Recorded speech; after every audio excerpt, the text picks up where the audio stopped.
Alright guys, welcome back. Survival Living here. So today's video is actually an encouragement video trying to get you guys prepping hard. So we're going to be going over the very basics and kind of show you guys that prepping is actually very easy to do. People overthink a lot of this. Now there are higher aspects into prepping, more niche items and things like that to make sure that you have everything secured. But we're going back to the basics on this, especially for new viewers that are brand new to prepping. I see it in the comment sections. I don't know what to buy. I bought all of this. I don't know what to do with it. Hey, we need to discuss this.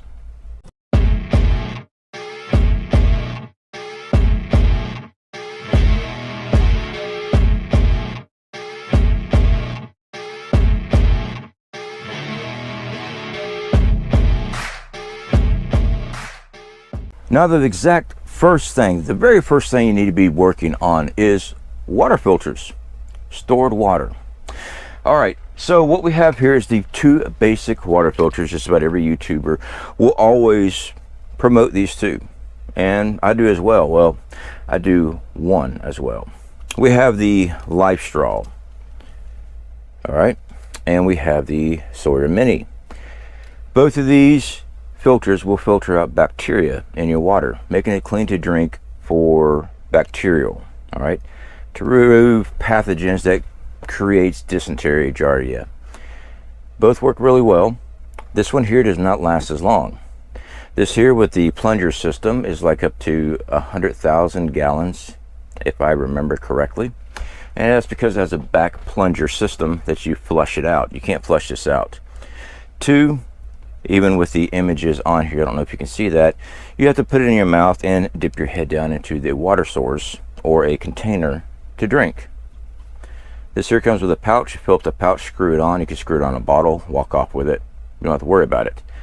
I like this one better, but the filtration process is the exact same on these water filters. All right, I would recommend later getting higher quality water filters, especially ones that filters out chemicals, radiological.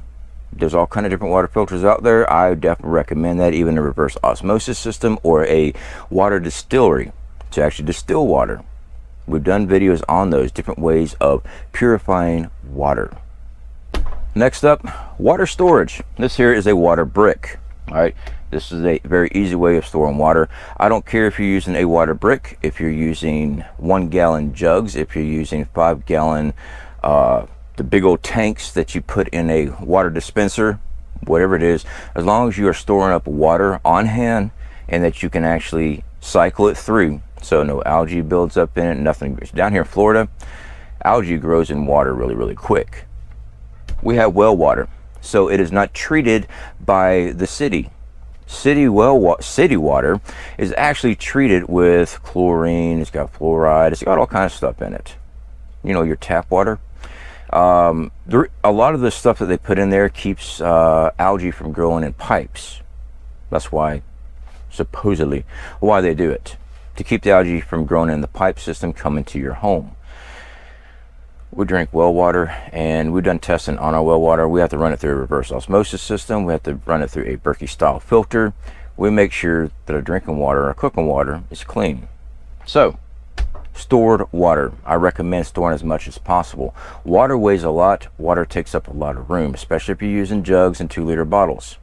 Water bricks, awesome idea, awesome plan to, you know, utilize these. They stack on top of each other.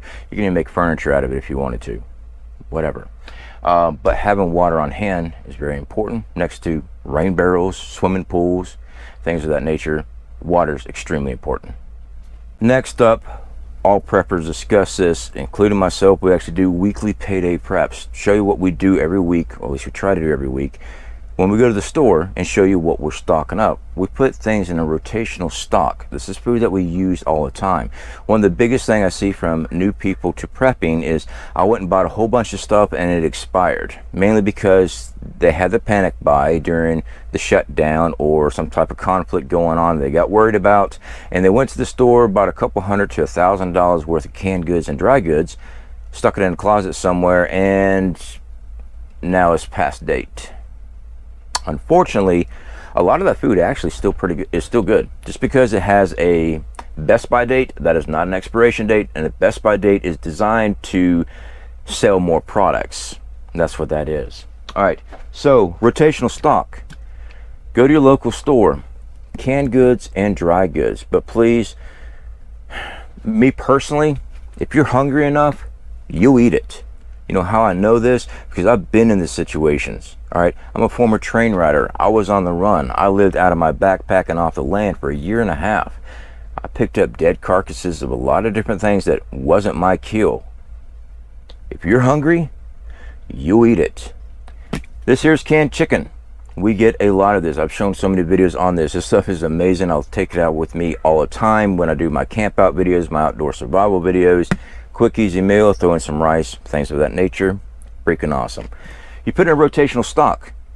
Every week you go buy something, put it in a stock, rotate it out. You use it, replace it. It'll never go bad. Spaghetti. Cheap, effective, makes a turd.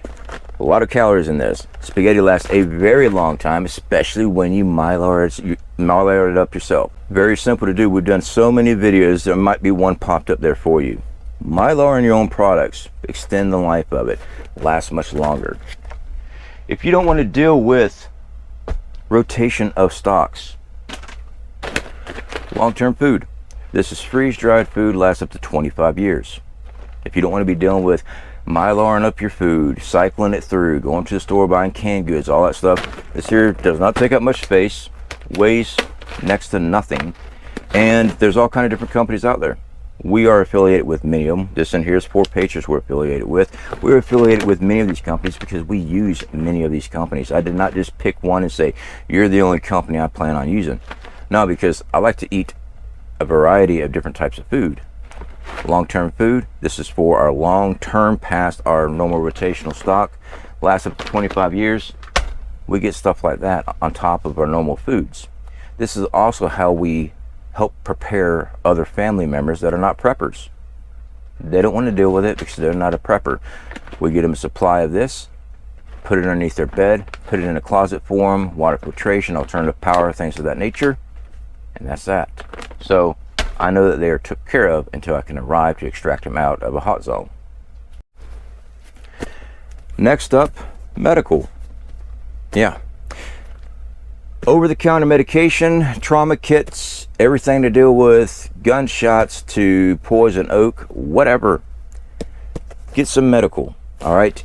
If you are reliant on medicine to sustain your life, diabetes, heart, blood pressure medication, things of that nature, that should go right up there with water. All right, when you actually buying stocks into preparedness, that's where it should be at. It should be one of your top priorities. You can last a long time without food. A lot of people like to say, well, you can go so many days without eat anything and you'll be fine. You can't. From my experience, from all my outdoor training, actual survival training, I am an instructor and actually run my own business on that as well. Your body deteriorates. You don't have the energy. You don't have the mental fortitude to think clearly. Your heart starts pounding out of your chest because your body's actually attacking it too, because your heart's a muscle when you don't have food. So even though that you're alive, you're not functioning. You're not functioning to the capacity and the survival level you should be. Basically, you're just laying there. I'm not talking bad about anybody, but that's not survival. It's not. That's just laying around. And that's just hoping that the other person taps out first. Medical is extremely important. You need to have this. All right. What happens if you fall, twist your ankle, break your finger, take a bullet shot? I'll tell you what, you take a gunshot wound, you're going to need more than this. You're going to need a trauma team. I think a lot of people watch way too many TV shows and they see the gunshot victims where they just, kind of shrug one off and they're out there digging it out with their forceps or whatever, gritting, biting down on a piece of leather or something like that. It's a lot more complex than that. There's a lot of arteries, nerve endings, and things inside your body. You know what you really need to do, ladies and gentlemen, if you're in the mindset of that, go ahead and look up some ballistic gel target practicing. Watch the impact zone and the pressurized system of that, the force of everything when that bullet goes through these things. That's what happens inside the body. Odds are when you do get shot, you wind up nicking arteries because most bullets start to shrapnel off. You need a medical team, which means that you need a hospital. Well, during full-blown SHTF, good luck with that. Should you have firearms? Should you have bullets? Should you have body armor? Now, I recommend it. Of course, you have to defend your stuff. Do I recommend you being on the front line screaming and hollering on a front wave attack of something? No. It's a different time. It's different than wartime scenario in today's society. We have med systems set up. We have logistics to get troops out by helicopter, everything else during a combat situation. During SHTF, you don't have that.